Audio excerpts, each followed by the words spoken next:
করবেন। উনি রান্না করতে পৌঁছায় দিতে ইনু পাই যায়। যতগুলো কথা বলেছেন সেই কথার কোনো না কোনো জবাব আমাকে সাংগঠনিকভাবে দিতে হয়। এই পুরাদুয়ার বিভিন্ন উন্নয়নমূলক কাজের ধারক এবং বাহক আজকে তিনি প্রধান অতিথি, তার পিতা আব্দুল রব চৌধুরী সাহেব ছিলেন। আমি তখন ছাত্র রাজনীতি করি, আমি তখন আমরা কলেজ ছাত্রদলের সেক্রেটারি। আজকে আবার তার সন্তানের সুযোগ্য সন্তানের সাথে রাজনীতি করার সৌভাগ্য হয়েছে। আল্লাহ রব্বুল আলামিনের কাছে লক্ষ কোটি শুকরিয়া আদায় করি। এখনো দেখতেছি তাই, বাপ যা করলেন ছেলেও তাই। কুষ্টিয়া বাদ দিয়ে উনি এদিকে টুক করে পুরাদুয়া চলে আছেন, মিরপুরে দেখে দিন। তো যাক, আপনাদেরও ভাগ্যের ব্যাপার, ভাগ্যটার আপনারা পরিবর্তন করার পথকে রুদ্ধ করেছেন জাতীয় সংসদ নির্বাচনে। যারা এই কথাটা বলেন, কোরআন এবং হাদিসের আলোকে আজকে আপনাদের সামনে 3-4টা কথা বলবো।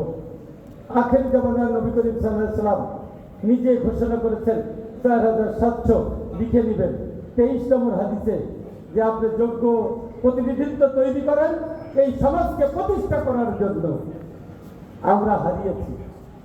খুলনা বিভাগের মধ্যে সবচেয়ে শিক্ষিত ব্যক্তি, সৎ ব্যক্তি, আমরা তাকে হারিয়েছি। এবার কেমনি করে হারালাম? এই আজকে আমার দোস্তবর বললেন ফিতা ধরে সমস্ত জায়গায় মেপে বেড়াচ্ছেন, এইটা কিন্তু একটা নাটক। ওনারা বলতেছেন 16 দিনে ফেলাবো, ওনারা বলতেছেন যে বিএনপি উন্নয়ন করছে না, এ বাজেট গণমুখী না, ওনারাই সংসদে আলোচনা করছে না, ওনারাই আবার এসে ফিতি ধরি মারতেছেন। কোন সময় কাঠের ফিতি, কোন সময় লাইলনের ফিতি। এই হলো তাদের ওনাদের অভিনয়। ওনারা বলেছেন রাজনীতি আমাকে জামাত ইসলামকে ভোট দিলে আপনাদেরকে কত বছরের জন্য ইবাদত করে সমান সমান হবে। ওনারা বলেছেন, আমরা বলেছি, ওনারাই বলেছেন। মিথ্যে কথার জাহাজ ওনারা। এনারা বললেন যে এত বছরের ইবাদত হবে, আবার এখন চিঠি ধরছেন, আবার বলতেছেন যে বিএনপিকে 3 দিনে মাঠের দিকে নামায় দেব। বিএনপি ভেসে আসা দল নয়, বিএনপি দেশের মানুষের স্পন্দন, বিএনপি এই দেশের মানুষের প্রাণের স্পন্দনের দল। একে ঠেলে দিয়ে ফেলে যাবে না। আমরা মিথ্যা কথাও বলি না। আবারও করলেন কি দেখেন, উনি তো ফিতা দিয়ে মাপলেন, মাপার পরে প্রত্যেকটা জায়গায় আপনারা ভুল সিদ্ধান্ত নিয়েছেন। আমি বলবো যে ওই হাদিসকে যদি আমরা স্মরণ করি তারপরে আমরাও পাপিষ্ঠ, আমরা যাচাই বাছাই করে ভোটটা দিতে পারি না। যদি দিতাম তাহলে নবী করিম সাল্লাল্লাহু আলাইহি ওয়াসাল্লামের ওই হাদিসের প্রতি আমরা লোকেদের কৃতজ্ঞতা স্বীকার করেই ভোটটা দিতাম। আমরা কিন্তু করি নাই। আমরা ভোট দিচ্ছি কিভাবে, অমুককে দিয়ে দিচ্ছি, কিন্তু আসলে উনি যোগ্য কি অনুযোগ্য আপনারা দেখেন নাই। আরেকটি কথা বলবো যে ইনি 839 পিস শাড়ি পেয়েছেন। আপনারা তো বলেন যে বিএনপির লোক খারাপ আর জামাতের লোক ভালো। 839 পিস শাড়ি পাইলেন, ম্যাচিং মারেন। 64.33টা করে শাড়ি প্রতি ইউনিয়নে আছে। তাহলে একটা গ্রামে যদি একটা ইউনিয়নে 12টার উপর গ্রাম নেই, 12টা 10টা 11টা, তাহলে প্রতিটা গ্রামে 5টা করে শাড়ি আছে। আজকে আপনারা প্রত্যেকটা 10টার গ্রামে মাইকিং করেন, আমি মাইকের খরচ দিয়ে দেবো, একটা শাড়িও আপনারা পান নাই। তাহলে শাড়িটা নিয়েছে কেন? জামাতের যারা কর্মী আছে তাদের পৌঁছে নিয়ে দিতে পরে বেরো। তাহলে আপনারা ভোটটা জামাতকে দিয়ে কেন বলেন? আপনারাও বেইমানি করেছেন এই লোকটার সঙ্গে। যদি না করতেন তাহলে জামাত যদি এত ধর্মপ্রিয় দল হয়ে থাকে তাহলে 63টা শাড়ি মাস্টারুল আজও জোগাড় দেয়নি, আজও দেয়নি। উনি এত হাজিরা, ওনার পরিষদের আমি চেয়ারম্যান ছিলাম, আমি চিনি ওনাকে, আমাকে চিনানো লাগবে না। আবার টাকা পেলে 3 ক্ষেত্রে 1 লাখ। খালি ফেসবুকে দেখি কয়েকের কোথায় তুলা নামা করে। উনি কি একেবারে সতের আসনে বলে আছেন? উনার প্রথম পদ পর্যন্ত পিআই অফিসে দাখিল করা হয়েছে। আমি গত বৃহস্পতিবার করছি। আমি তো এই রাষ্ট্রের ক্ষমতা বিএনপি, এই রাষ্ট্রের প্রতিটা স্তরের খবর দিয়ে দায়িত্ব বিএনপির নেতা কর্মীদের। উনি এসব জমা দেন না, উনি নিজেই সবকিছু করেন। তাহলে বলে উনি এইটা যখন করে থাকেন আমাদেরকে সততার ভিত্তিতে হিসাব দিতে হবে। আর না হলে বিএনপির বিরুদ্ধে একটি কথা বললে কিরাতগঞ্জ থেকে আন্দোলন শুরু হবে, ওই ব্যক্তি নামে। কারণ তুমি বিএনপি খাবা, আবার বিএনপি সুনাম করা যাবে না। আমি এইটুকু আপনাদের কাছে বললাম যে শারীরিক জবাব দিতে পারে না, কিভাবে কোটি টাকার হিসাব দেবেন। আর আজকে যিনি আমাদের মাঝে প্রধান অতিথি হয়ে আছেন, আমার বন্ধুবর পলাশ দুইটা জিনিসের দাবি করেছেন, ওনার সাথে থেকে জিনিসগুলো নেন, দুইটা কমই হলে একটা বেশি পাবেন। 4,000 কোটি টাকার উন্নয়ন করবেন কুষ্টিয়া জেলাতে।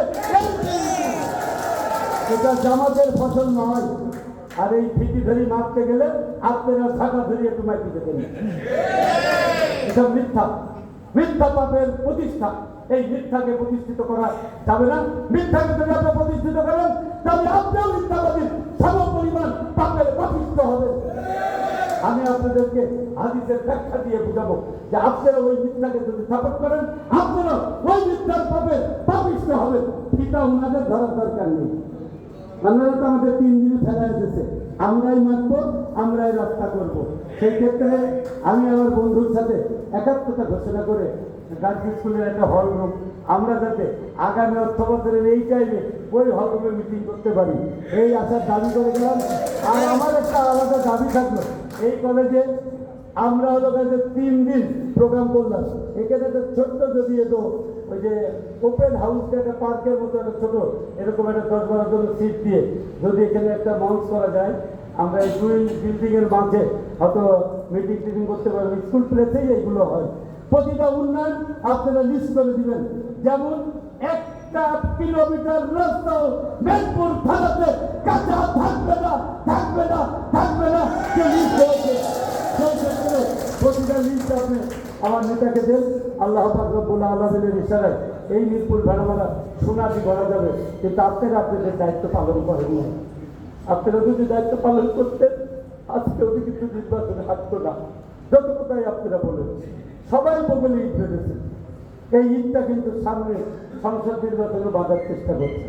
মাফ করে দিয়ে আমরা নেতৃত্ব তৈরি করবো, যাকে প্রার্থী দিব অমুক প্রার্থী ভালো হয়নি দেনের দামাতে ভোট দে, এই নিশার থেকে বাড়াই আসি।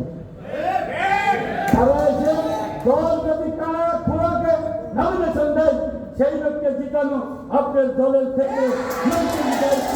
এই মঞ্চ থেকে এই নৈতিক দায়িত্ব ওই প্রার্থীকে জিতাবে। সিদ্ধান্ত নিলে দল ভুল করেছে, আপনারা সিদ্ধান্ত ভুল দিয়ে আর কোনো হারার গ্লানি মাথায় দিতে দিয়েন না। আপনারা প্রত্যেকটা ইউনিয়নে আপনারা জিতানোর জন্য আপনারা স্ব অবস্থানে থেকে চেষ্টা করেন। কারোর বিরুদ্ধে বলেন না, কারোর বিরুদ্ধে বলে দলের ক্ষতিটা আর মেলা করে ফেলেছেন। যা হারিয়েছেন সেটা আর কখনো পাওয়ার মতো নয়। আবার কবে পাবো, কে বাঁচবে কে মরবে স্বয়ং আল্লাহ পাক রব্বুল আলামিন জানেন। তাই আগামী নির্বাচন ইউনিয়ন পরিষদে যেই নির্বাচন স্থানীয় আসুক, এই নির্বাচনে জয়লাভ করানোর দাওয়াত আগাম মিরপুর জাতীয়তাবাদী দল বিএনপির পক্ষ থেকে দিয়ে আজকে আপনাদের কাছে বিদায় নিচ্ছি। আল্লাহ হাফেজ। ভালো, আপনারা সবাই ভালো থাকেন, এই দলকে ভালো রাখেন। শহীদ জিয়া অমর হোক, খালেদা জিয়া অমর হোক, তারেক জিয়া জিন্দাবাদ। আসসালামু আলাইকুম ওয়া রাহমাতুল্লাহ। এবারে আপনাদের সামনে বক্তব্য